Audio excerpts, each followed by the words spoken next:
I mentioned earlier about terraforming Mars. Is this going to happen? I don't know. That's a tough one. And explain what that is. So yeah, the idea is that Mars can be made habitable. It's the most Earth-like place in the solar system that we know of. But that's going pretty far to say that. So the idea is that you can heat up the atmosphere, heat up the planet of Mars enough to create an atmosphere and pump into this kind of thing where it can make an atmosphere similar to Earth's. And the idea is heat is the main element. So you put in some heat, and it might take a long time, might take 50 years, 100 years, but eventually we can do it. I am not a proponent of that. And there's a few reasons, and this is where I will go to that well where I said some people are smarter than me. And I will go to say that Stephen Hawking is one of those, physicist. He was a proposer of the Mars, that we have to have Mars as our escape plan. So if Earth goes downhill really bad, we need a second planet to go to. And so I will preface this by saying Stephen Hawking is way smarter than me in almost everything that he's ever said. But in that one, he is so far off, it's not even close. Because the amount of time and energy we would have to do to make Mars livable is a fraction of the amount of energy we could use to keep our planet livable. I mean, it's not even close. And I joke, and I kind of start this off as I remember saying this to a group, and so I can't claim the joke myself. Somebody commented this, and I said, the best place on Mars with the best temperature, the best amount of water, is still way worse than the worst possible place on this planet. Like, there is no place on this planet that is worse than Mars. The hottest desert. Deepest ocean. The coldest Arctic Circle. There's no place on Mars that is better than our worst place. And so somebody in the audience said, like, even Cleveland? I was like, yeah, even Cleveland. Sorry, Cleveland. I didn't say it. Somebody else did. You got to come up with another city. We're from Ohio. You're from Ohio. Yeah, it's all You're right. a Columbus guy. They're so far up there. We're in two different worlds. Do you think, okay, so take the terraforming out. Do you think it's a good idea to go and explore Mars and for humans to land? And because that's going to be possible, right? They're going to figure this out. Yeah, I do. But I have a very, and maybe this is the, I'm a very optimistic guy when it comes to astronomy and exploration of space, but I'm not very optimistic on settlement. That's the thing, is that, this idea of like, maybe we'll have a moon base someday and maybe we'll have a Mars base. I don't think it's, what we found is space travel is really exceptionally difficult and exceptionally dangerous. Can you go into that a little bit without going, like, why is it that difficult and why that dangerous? Well, so like, we haven't been to the moon in 50 years. So nobody's set foot on the moon in 50 years. And so why is that? That's because number one, it's really expensive. Number two, it's really dangerous. And number three, the returns are not there. I mean, there's no resources to bring back, and it's not like you can go do that. And then there's also people talking about mining asteroids, which I think is the most ridiculous thing, because like we have a lot of Earth still. So we're gonna need like a couple $1 billion of infrastructure, rockets to fly up to this asteroid, bring back the things at about $10,000 a gram. Yeah, there's no business model for that. And so that's why nobody's done it, because there's no business. Why space travel? We've watched the movies, and I love documentaries and history, so I've watched a lot of the Apollo stuff. I bet a lot of people have. Why is space travel so dangerous? Yeah, and I think this is one of the stories is the Apollo missions, they made it all look easy. But man, they were so close to disaster so many times. And, Apollo 13 was the most, visible thing. But I mean, even Neil Armstrong landing on the moon almost didn't happen. I mean, he was down to like 20 seconds of fuel before he ran out. It is the margin of error is so small that everywhere in space wants to kill you. Any system fails, you're in big trouble. And just to launch off of this planet is really hard. I mean, so is it about oxygen and gravity? Is that a lot of oxygen and gravity is a little bit part of it. But the thing that's going to get us with Mars is the travel time. That's the thing, is that being in space for a long period of time is very bad on the body. And we're learning that through the astronauts that spent lots of time up there in the space station. We had the famous experiment with Scott Kelly for and a year. And his brother. Scott Kelly is, dedicated this, he's basically given his life for this to do this experiment, being a year in space. The jury's out as to what's going to be his fate. Spending a year in space does not seem to be good for you. So when you go to Mars, you're weightless for 7 months for the journey, because it takes 7 months to get there. When you're on Mars, gravity's less, and then you got to get back on the spacecraft 7 more months to come back. So you're gone about 2 years. Nobody's done that. Nobody's been in space 2 years. That part plus the radiation, you're exposed to radiation on a much higher level than you are here on Earth. Is that just because closer to the sun? It's because the Earth has this magnetic field around it that blocks out the harmful radiation. So when you're above that, then you're exposed to everything. And there's very few things that NASA can do to limit your radiation exposures. Very, very little. So you got gravity problems, you got radiation problems, then you got your isolation problems. Can you be away from space, from people for 2 years? That one's a less of a problem. And that's one thing, that was one great thing, because I got to interview Scott Kelly when he got back. And really, we had some really good extensive talks and some off-air talks also. And I got the impression, I might be wrong, but I got the impression that he liked being in space better than being on Earth. I was going to say that some people might like this. Yeah. And because I was like, okay, you just got back from being in space a year. If they offered you a trip to Mars, 2 years round trip, would you do it? And before I finished my sentence, he said, yeah. And I was just like, I couldn't relate because I wouldn't want to do it, but I could tell. And I think there's something about, you got this mission to accomplish. Like you're in this little world up there, and everything is so it's so clear what you have to do. I think that some people like that, and the distractions are gone. It's you in space. I could see the appeal to a certain population. And there'll be a group when this Mars thing happens. When do you think it'll happen? Do they have to figure out the power piece? Is that really, you think that's the biggest part? Like, what's holding us back from them just trying it? Yeah, I think it's that they want to get to, and by they I mean the governments that are undertaking this, and some private companies. I think that they are looking for a situation where it's about 90% success rate. Okay. That's what they're looking for. And the big problem is radiation exposure is number one. Are they going to survive the trip? Or are they going to be severely hampered by the time they get there? Are they going to be able to come back? And what that effect has on the rest of us. And it is a fascinating thing when you talk about like space travel and space accidents, how like it, like I think the public feels it too, which is, it's an interesting thing. And so it ends up being some kind of ethical parts to it too, because if the goal is to get to Mars, any means necessary.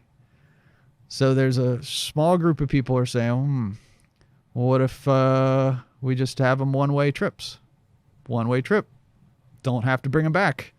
They sign off like, okay, this is our life. We've dedicated to this. And if you can send a rescue someday, all right. If not, we'll just pretend like, like explorers in the past that set off to Australia thinking they might never come back again. And Lewis and Clark, there was no guarantee they were coming back. Yep. So a lot of their people died. Yeah. And so that's the thing is that, if we were in the 19th century mentality, that'd be no brainer. No question, send go. 'em. But in the 21st century, it does provide some ethical things. And I don't know what I feel about it. I think it's like, it's tough. It's hard to like just say, yeah, all right, well, you're gone, and that's how it's going to be. But I think There's an argument for a purposeful life. well, as far as NASA is concerned, unless something changes in their culture, they will never do a one-way trip. They will never do it. And so the question will be, will somebody else do it? And the main players, the race to Mars is there's probably a 4-way race. So it's United States, Russia, China, and private companies. Yet to be determined who these private companies are. But that'll be the question is, so if our NASA's ethics is, no, we're not going to do a two-way, or we're not going to do a one-way trip. There's a country that will. If a country will, then will we change? So it's as an American, we have a certain worldview. Yeah. And so the question would be is, will we give up on our two-way ethics in exchange for being second? I think I would say Americans would rather be first than take this high road, but I might be wrong. I don't know. Do you think do you think that'll get us close when we have to accept that may be the possibility, even if there's a two-way plan? Yeah, we have to accept that may not be reality when they get there. well, that's a good point. Even if we put the two-way plan and something happens, we got to be ready for that. And I think that should be part of any messages. This is not a done deal. That's a really good point. And I think, I would be prepared for that kind of situation. Like this is dicey. We all know it's dicey. There is no rescuing them. They're on their own. But yeah, and they could even, I was going to say they could even say like, yeah, it's a two-way, but then in the plan it says one way. The private company may. Well, the private companies are they're fine with the one way. They have like this sign off. Yeah, you signed off on it and stuff like that. Thanks for giving your life. And that'd be an interesting thing. Like, and I ask myself this kind of stuff too. Like, what would I do for this? Would I do a two-way? Would I do a one-way? I don't know. I like Earth a lot. But I would say if they asked me to do a two-way, I would do it. With knowing, I think I would still do it. I don't know. That's awesome. I don't know. Okay, so next time we'll have a conversation. When you talked to Scott Kelly, what was his very high level 30, 60 second takeaway on the year he spent in space? Ooh, that's a good question. I'm so fascinated by astronauts, like psychology. Like that's I want them on my team, astronauts are you want them on your side. Absolutely. Like you want them, if things are going down, you want them around. They are smarter than us. They are healthier than us. They are faster than us. They can problem solvers, resilience, persistence, all these things. Yeah, and I did I ask? No, I don't think I asked him directly. I think I asked a NASA administrator once. I said, all right, is it me or astronauts? They're better than us, right? Are they like us or are they better than us? And they're like, they are almost a different species from you and I. I mean, just their drive, their motivation, their they it's are like a total commitment. Yeah, because they are well-rounded. Yeah. So he struck me as I think his takeaway was that it was I felt like he was a more I'm trying to think of how to put this because I've thought about the conversation I've had with him a lot because I think I read between a lot of lines, so I can't say I saw exactly what was going on, but I I tried to break down some barriers and joke around with him a little bit to try to get to some more real answers.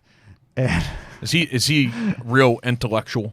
No. So he's just a down-to-earth, normal guy, but highly intelligent? No, it's not that either. I know, it's so weird. You can't like classify him. You say he's another species. He's not down to earth, but he's not up in the clouds. He's very smart, but he's... Yeah, it's hard. So he'd do it again. So he'd go to Mars. Yeah. If they asked him to go to space, he might do another year. Will he? Was that going to be another part of this? They might say, "Hey, we need you to go back again because we need more research. We need more evidence." Possible. I don't know. He might be this almost like commodity. That they need to have him as he is, like not more. But I don't know. But he's probably willing to do whatever it takes. Yeah, he would do it to move the idea forward. I remember, so I kind of got, I felt like I got on his good side because he, in his autobiography or his book that he wrote, there's a considerable amount of cursing in it. And I was like, we have this idea of astronauts and they're Roger this and doing this and doing a job. But man, they got some potty mouths. And my production crew I'm seeing them out of the side of my mouth. Yeah. There's some of those things known about me, Dean. Oh, all right. Well, and so like it was a question I tried to throw him off with this one. I was like, so Scott, who's the better cursor, you or the Russians? And he was like, well, I do know every curse word in the Russian language now. Wow, that was a good way to answer it. Wasn't it? Yeah, because the Russians and them working up there together is an interesting situation too. But yeah, Russians could curse just as good as Americans, and I think there was like a kind of camaraderie of like that stuff. He's learning how to be political from his brother. Yeah. So, but Scott was answering all my normal questions, and I asked him that one. He's just like kind of looks at me a little different. It's like, and he's thinking, "Dang, he knows. He knows. He read my book. All right." So, but yeah, his takeaway. Yeah. Because I did ask him, like, were you changed? Like, did you come back a different person? And he did. He was like seeing the whole world at one time and circling around it every 90 minutes. While you're in this little bubble, it changed you. And I think that's what comes across as astronauts is that they have this new perspective that they can see everybody. They can see everybody that's ever lived on this globe here. And then the other direction, the blackness of space. And that's where I would say like that astronauts probably have a different take on, going to Mars is like, we're not going to Mars as a escape pod. Mars will never be that, or at least not for 1,000 years. Earth is the place. And I think that's what astronauts get is that they get this thing that this is it. We got to make it work here. You know that feeling, you say you travel a ton, right? And you mentioned going to the Greek Isles. That's your heritage. Yep. Right? Yep. You know how you feel when you get to come home? Wherever home is. Wonder what that feels like up there. Because their home isn't their home. It's back to Earth.